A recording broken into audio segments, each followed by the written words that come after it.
ngayon, pinalayas siya sa sarili nilang bahay. Wala siyang pera. Wala siyang kakampi. Kahit sarili niyang pamilya, itinaboy siya.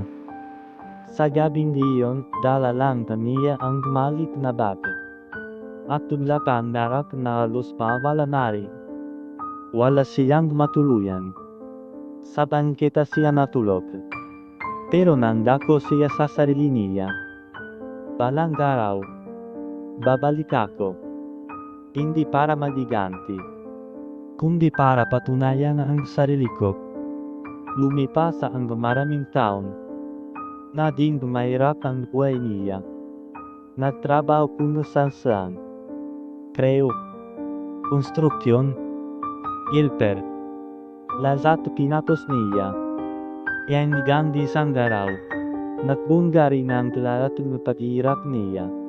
Nakapaipon siya. Nakapagnegosyo.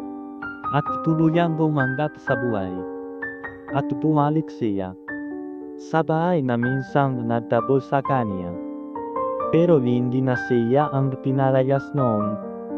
Siya na ang bibiling bahay.